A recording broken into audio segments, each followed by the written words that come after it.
Welcome to the Freebirth podcast, a supportive space for people who are learning, exploring, and celebrating their autonomous choices in childbirth. Together, we'll unpack truths, share personal stories, and claim our ability to birth freely and intuitively. Here's your host, Emily Saldea.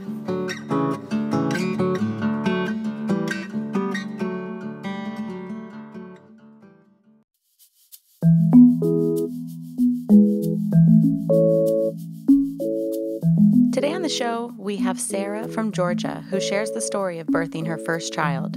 She tells the journey that led her to choose free birth and the shock of having an unexpectedly quick labor.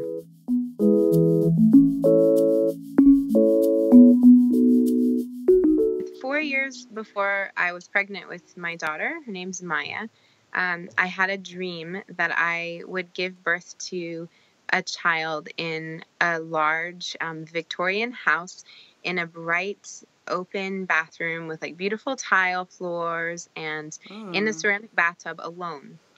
And I picked this baby up and held this baby in my hands, and we made eye contact, and we both fell in love with each other, and everything was perfect. Like the cord was attached, this baby was breathing, and in my dream, the baby came as a boy, and my daughter, girl. But there's something really powerful about that dream. So when she came into my world and into my pregnancy, I just knew that it would be different than the way that most people go about a pregnancy and a birth. And, it took so many different, it took a lot of different stages for me. Because in the beginning it was like, well, I'm going to, focus on me for a little while. First trimester, going to be me. I don't need an ultrasound. I feel like I'm just going to get through this time. I got through the nausea and all the different discomforts of growing a baby and creating a space for them inside of me and in myself spiritually and emotionally. So I didn't bring anyone into my world at that point. And I decided I knew the hospital realm wasn't going to be for me at all because I've had really terrible experiences using the allopathic system in the past where I felt like used or unserved. I'd go in and I'd think like, well, this is the way. And then I'd leave feeling kind of taken advantage of. So I knew that in birth and in this period of time, I wasn't going to use that system to get my care because I don't think of it as care, and I didn't think of it as care at that time. So I was living in Asheville at that time, and I went to a place called New Dawn Midwifery, and they're like they're a birth, they were a midwifery collective. They don't exist anymore, and they're not a birth center. So they would support you if you were to give birth in a hospital, or you could buy their home birth package, which I thought I would do. I'd do their home birth package. And I started getting care there. And even the very first time that I went there, I remember just the number of tests of you should get this test. And at this point, you're going to want this. And at this point, you're going to do the glucola, and at this point, you're going to get this test. And maybe you want an ultrasound and maybe not. And so they didn't pressure me as much, but they didn't support my choices around food. I was drinking a lot of raw milk and eating a lot of raw foods like cheese, and they weren't really into that. And there were just so many tests, like it's just sort of a constant, like I felt like I became a test, like a number, because that was part of the system that they had. And they're hospital midwives. They're both. So they're totally in that model. Right. They have to like play along in order to keep their business going. They have a business and they have to play both sides, but they kind of have to play the system side, the allopathic side even more, because they're ultimately who's going to keep them in business, not someone like me who wants my own choices. Or make their business really hard for them. Right. Yeah. Exactly. So I just started to talk to people and like listen to birth stories. So things like this, like podcasts, I listen to Marin's, the Indie Birth podcast a lot. And I started talking to women and like reaching out on Facebook, like, hey, who has had an undisturbed birth? What does that look like for you? What was it like? And one of my good friends, who lives here in Asheville now, she told me the story of her son's birth and how she came to having a free birth because she felt that there wasn't anyone else in the community who could support her as an autonomous being. And her experience was really beautiful. You know, she gave birth in this cabin with her partner and best friend. And so when she brought it up for me, it popped into my head as a possibility. And then I started to see the way that women birth without interference as more and more freeing. Like it would bring me to a place where I'm a total, a completely free, sovereign individual. And the majority of my life in the allopathic system, I feel like those things have been stolen when I walk into the system. So the more I saw that, the more I realized I'm not going to walk into anyone's system in this like sacred, connection with my child. Why would I walk into a system like that? Like of all the times not to do it, it's in the most sacred, precious, vulnerable time. Yeah. And it's the difference of, using the allopathic system when you're in trauma, like when your arm's broken or your skin is burned or something that they're really good at. But obviously this is not that. Right. Like birth isn't an emergency most of the time. So why would I go into a hospital where people have ridiculous, disgusting infections and diseases and expose myself to that in a non-emergent situation like that? I immediately, when I found out I was pregnant, I made an altar and just set up a really special sacred space in my room, with lots of special things around and pictures of my family, my grandparents, things like that. And those pieces, you can't take that into the system with you. You can't take your candles. You can't take your smudge sticks. You can't take those kinds of items and create that. Like I knew that my room and my space is also sacred because it brings me so much like relief and so much peace. And why would I want to leave that space? Even to go to a birth center. And then I started to recognize that it wasn't just about leaving your space and birthing. It was who you invite into that space that made a difference as well. And that's a really big deal. I didn't realize that. I thought, well, if you stay home and you've got your own like a space, you can be autonomous. But then I started to see birth videos where midwives would go to someone's home and it's like they would take over and they would turn the home into a freaking hospital. And I'm like, I don't want it to look like that. So I had so much gratitude for all the women who made birth videos in a birth center or at their homes, undisturbed birth, unassisted births, births with lots of medical assistance, because watching those helped me to make my own choices of I want this, I don't want this. This is how I want it to look. And it helped me to craft it and craft a picture in my mind of what it was going to be. And so we had decided, my family is in Georgia, and we made a choice to move to Savannah. And to, in that choice, I was like 5 months pregnant or something, and I had been going to New Dawn and just kind of going along with their tests, and everything's great. I'm eating really healthy at that time and just going with my body, taking some nutritive herbs like nettle infusions and things like that, and red raspberry infusions, and those things felt really good to me. So I felt like I was okay leaving my care and walking away from it and our move to Savannah. So we decided to move, and I went to this place and said, and I knew at the time, because I had been researching and like I had been listening to lots of podcasts, reading lots of stories. I joined all the birth groups and like read all the stories about when you want to get out of the system, you have to be, you have to think about it. You can't just be like, I guess you could go into it and be like, oh, I'm going to have a free birth. I'm doing it however the hell I want to. And I'm, that kind of way. And I decided that instead of doing that, I was just going to play the game a little bit so that I didn't raise any alarms or have any red flags or anything. So I told them that I was transferring care to another midwife in where I was moving. and I had them give me all my records so that I could transfer care.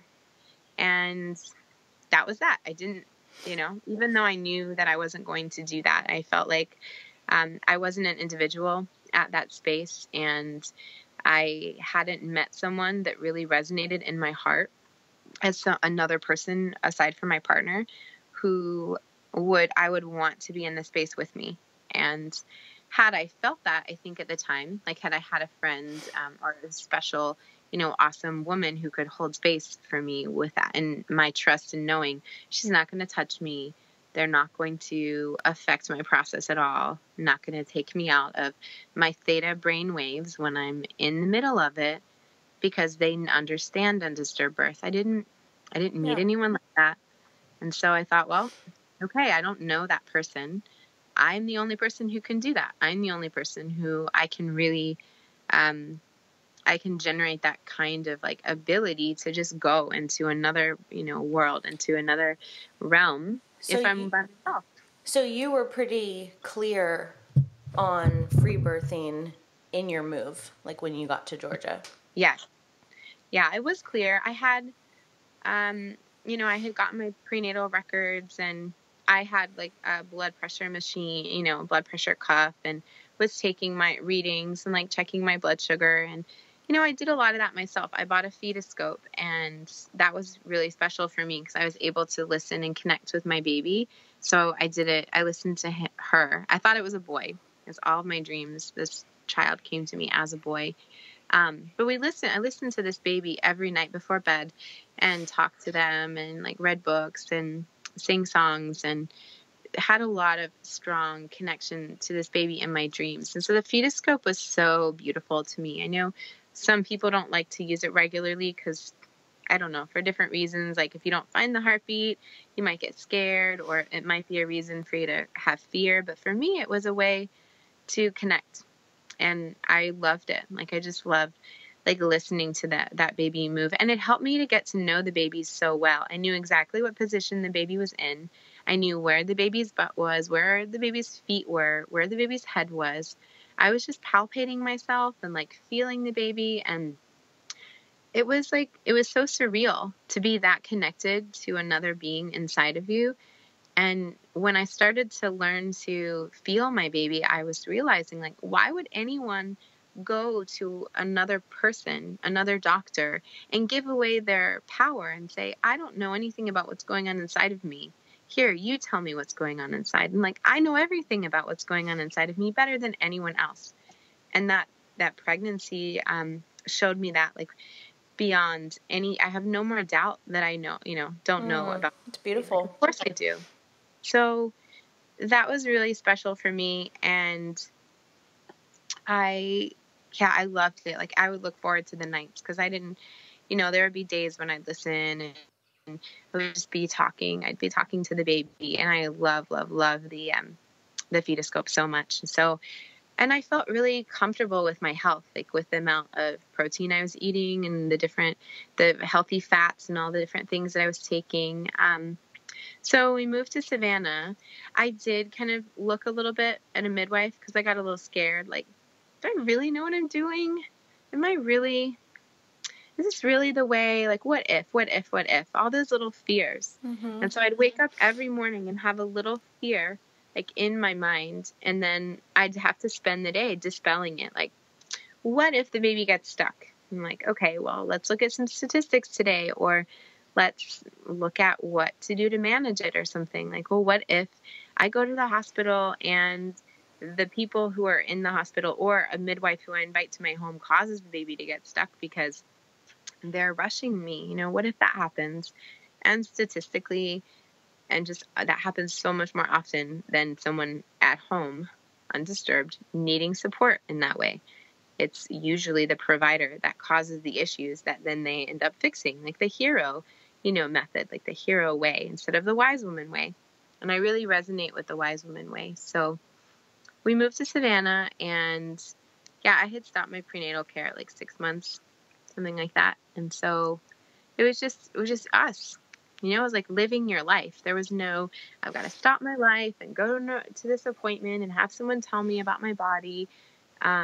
none of that was happening. So it just felt really comforting that none of it was happening, and that I was able to really be in my body and be in my pregnancy. And it was really special because it was a hard transition for me into motherhood.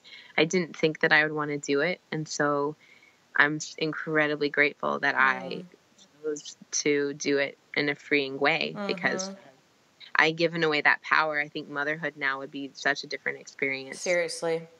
That's such a good point.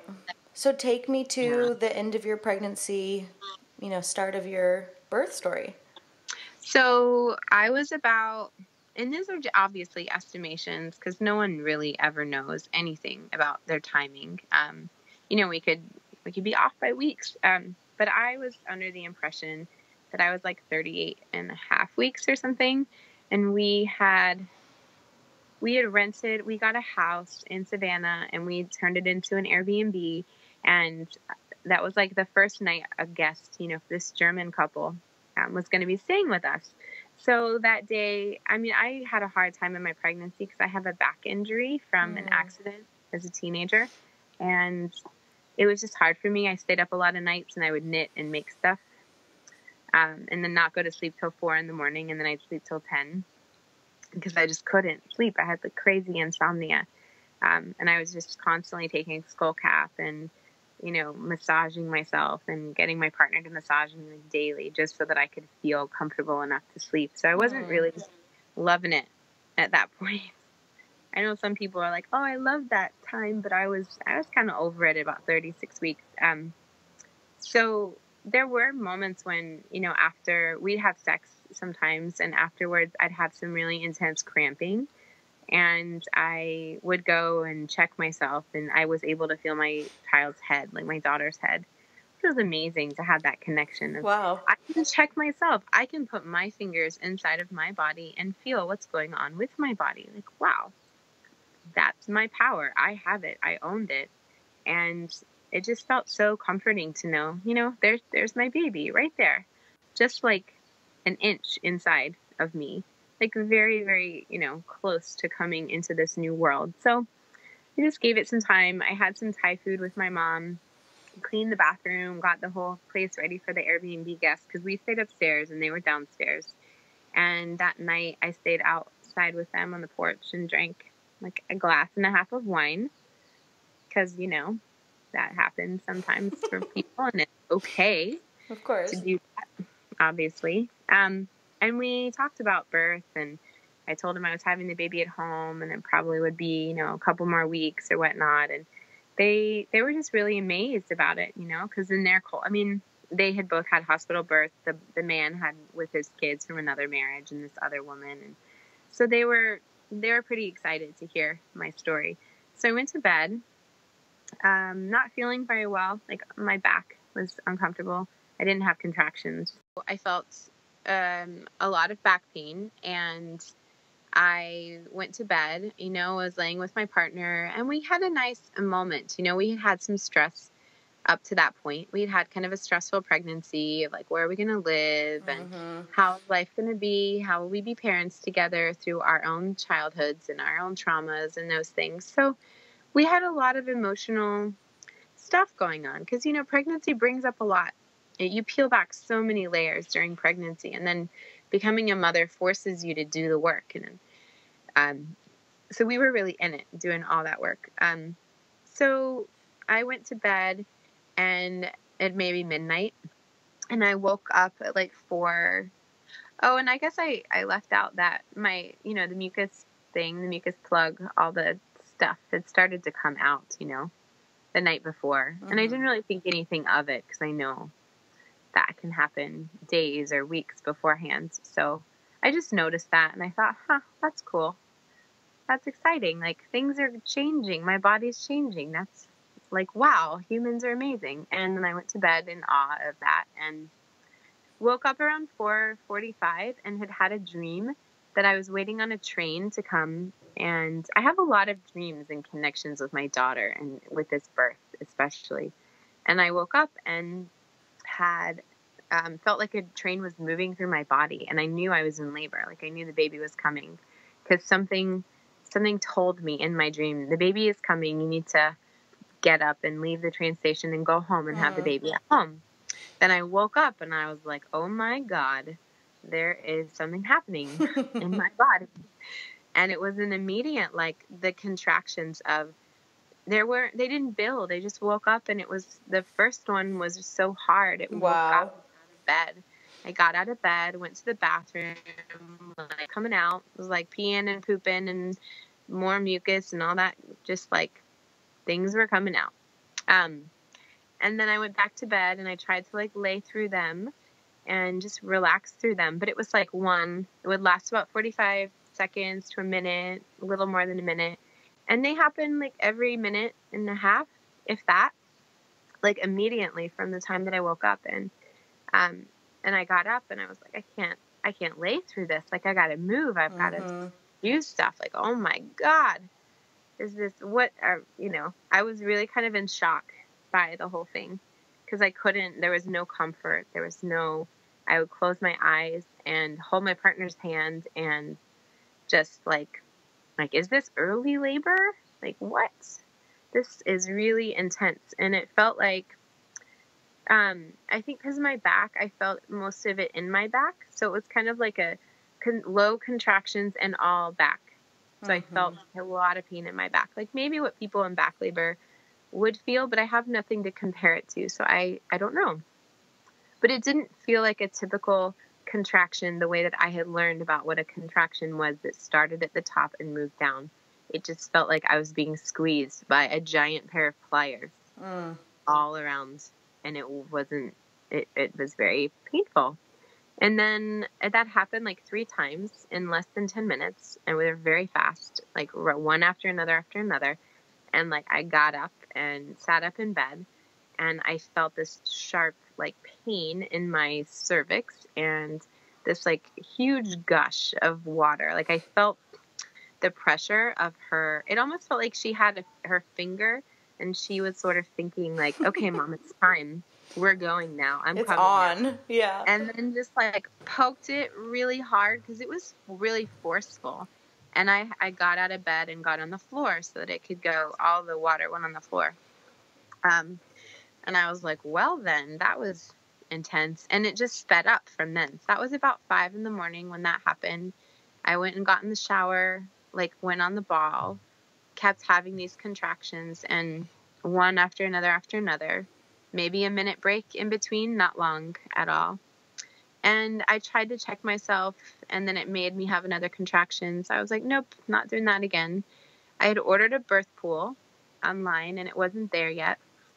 So I wasn't really sure what I was going to do. I just was in the shower on the hot water, like leaning over a yoga ball.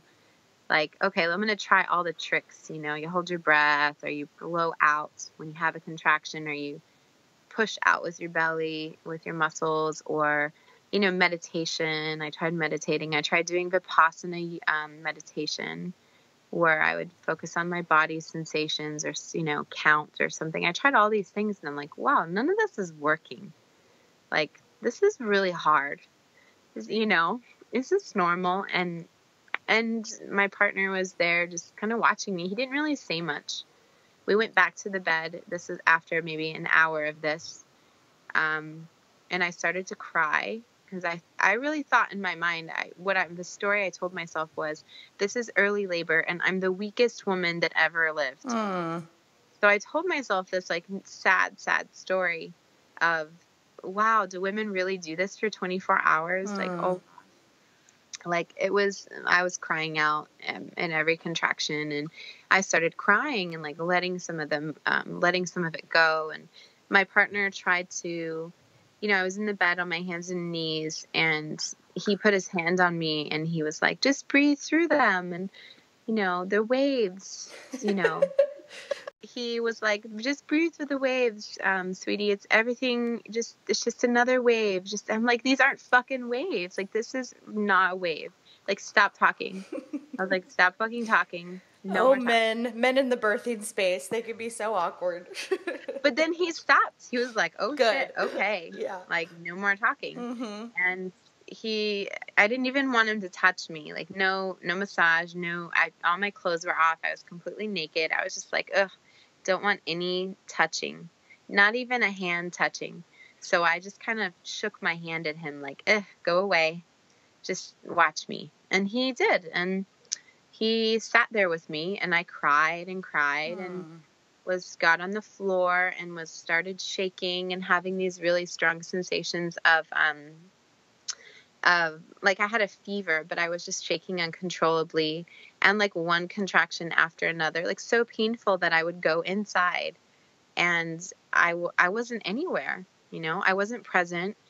I went somewhere, but I didn't know where I was going, but I wasn't in my body. I was leaving my body. It was wild and hard, and just this time got shorter in between. Like, then I would have a 30-second break and then like a 10-second break. And I'm like, oh my God, what's happening?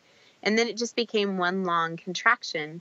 So I was on the floor, and I remember crying and kind of in a child's pose, but with my legs spread, to fit my belly, and just like sobbing. And then I thought, okay, gotta try something else. And he went downstairs, started the tub, and without even talking to me, he went to start the tub, and like intuitively and just without words, I knew that was happening.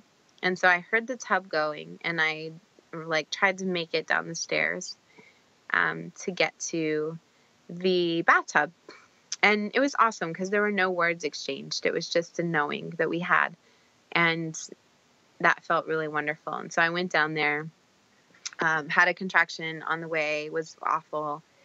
And in the stairs, got into the tub, and then just like kind of rode it out in that place. And he closed the door and got himself in the room with me, locked the door. So he locked the door because the Airbnb guests were downstairs, and we were using their bathroom. And so he had to tell them to use our bathroom upstairs. He told him I just wasn't feeling good. I was having some cramps. And this is maybe, let's say like 7:30 in the morning, because I have no idea, really. Like, it just kind of blurred out from like 5 until 9:20 that morning. And I got into the tub, and I cried some more. And I said, I don't think I can do this. Like, this is hurting so bad. I'm not getting a break. Like, I can't do this. And through contractions, like one after another, I started holding my breath and kind of like puffing my face. And I pulled my hair a couple of times to help to defer the pain. And his name's Ash. And he let me just do that. So I was crying upstairs. He didn't say a word to me, not one word. It was pretty cool. We were in the tub. I was in the tub. He was sitting on the toilet, and he kind of looked over at me, and he said, if you go to the hospital to get a drug, to make the pain stop, you're going to have to get out of the bathtub. And I looked around, and I was like, there's no way I'm doing that. That is not possible. Like, I cannot move. Like, it's too painful to move. I'm not going anywhere. And he said, I'm happy to take you. And I know that it's hard, but it's going to be, if you go, then you're going to have to do the things that you didn't want to do. And he said, you can do it. You can get through one at a time. And why don't you try to do this for another hour, and then we can check in again. And then, then I wanted to hold his hand. I hadn't wanted to hold his hand the whole time. And once he said that, and I looked around, and I thought, well, yeah, there's no way I'm getting out of the tub. It just like one after another. And I closed my eyes, like went underwater, had a couple more of those contractions, and left my body. And I looked up at the sun coming in through the bathroom, and like the tree that was over the bathroom was a wild cherry tree. And I just felt the presence of like the whole universe, like God and like everything with me, holding that space for me. And I felt like everybody was there. Everyone, my ancestors, my grandmothers, like everyone. And I didn't feel alone. And I felt like, now I know that was a transition for me. It was transition. Wow. didn't recognize it at the time. I just felt like, okay, I'm not alone. Another one, I'd go underwater, pull my hair, like, oh God.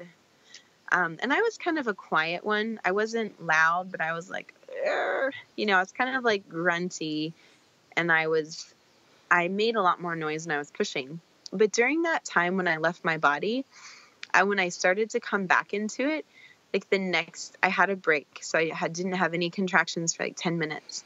And I was like, oh, that's interesting. And I was watching the tree swaying in the wind in the window. And then I started having contractions again.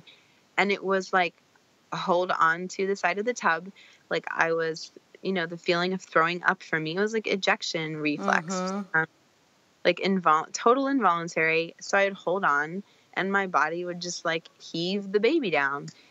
And I was so just absolutely shocked and amazed at how my body was doing that. I'm like, wow, now I'm pushing, and that I'm not even doing it. I'm just holding on for this ride. And I did that for an hour.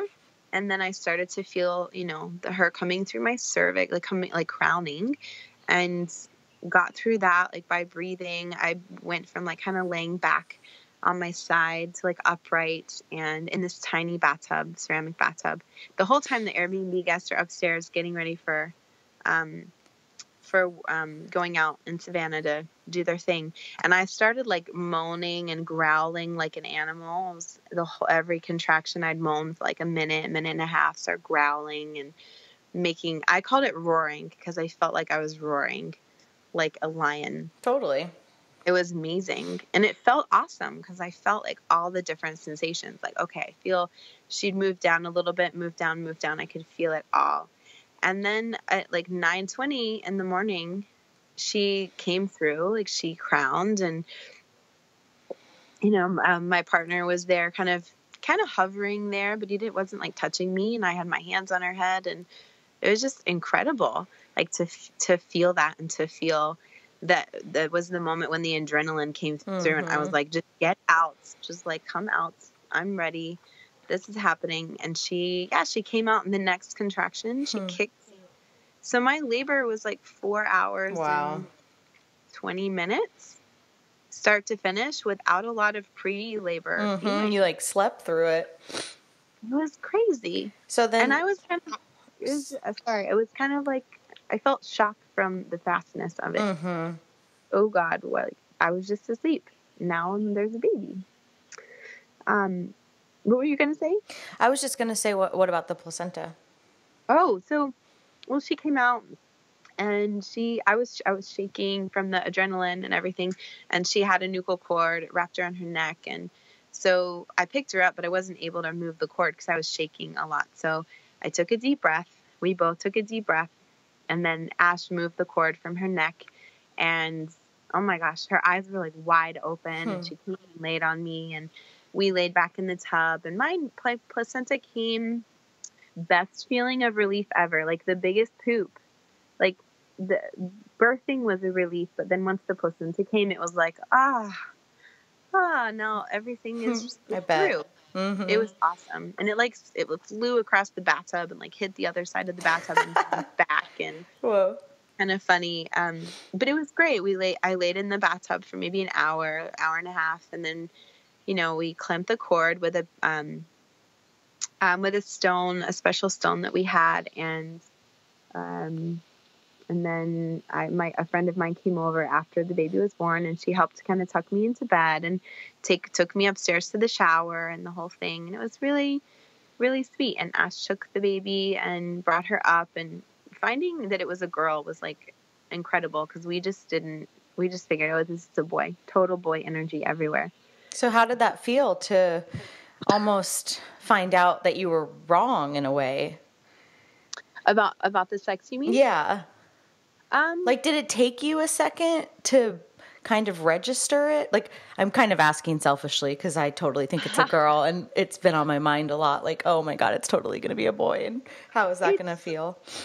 It did. It was like, I was expecting it to be a boy, the energy, like the fastness, the intensity. And then when I looked and I was like, well, there's no penis. Oh my goodness. No, I was kind of like, whoa, no way.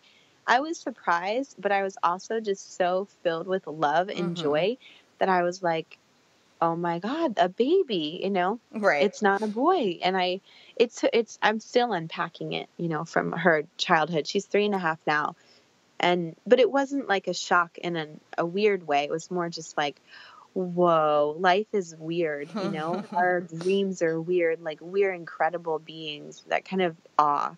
It was more of an awe feeling. And so, yeah, it was wonderful. Like, and my friend supported me postpartum, and she nursed like really quickly, and we got in bed and we started the sideline nursing position, and we still sleep together, and she'll still nurse if she's sick or something and needs a little boob.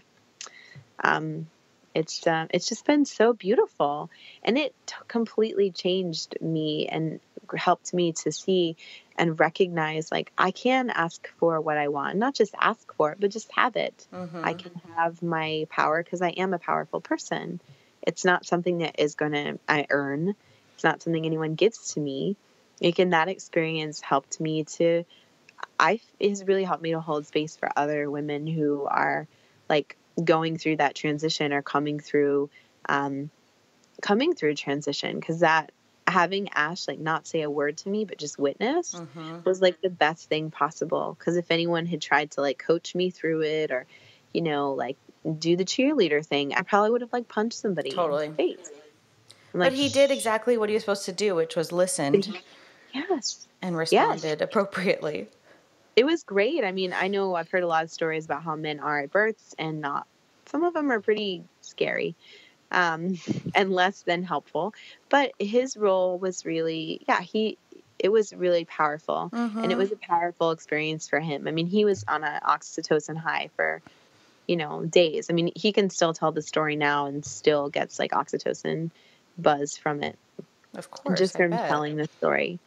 I'm so grateful for it. And I'm so grateful for women who, like you, who tell stories and who share stories and who create that dialogue around birth, because it's important. It's not an event that someone else gets to do for you, even though that happens too often. And we're just learning again and again that women who hear these stories, it sparks this little light inside of them, that so many women already have this voice of, I can do this, but they've never heard another person tell them that. And they've only heard, trauma-based birth stories and fear-mongering. And so sharing these stories of just your normalcy of just like, you got pregnant, you found your way, you had a normal birth, it was really powerful, you were protected, it was profound, your partner was amazing. It's like, it's such a simple and powerful and beautiful narrative that's available to almost everybody. I love it. Absolutely. I know. And I'm so grateful that they get shared, because that's what we do. Like, yeah, there are statistics, but I think more importantly is our dialogue as storytellers, because we will pass them along from generation to generation, and they're, that they belong to us. That's it for today, everyone. Join us next week for another episode of the Free Birth Podcast. Thanks for joining us, and remember, your body, your choice. Lots of love.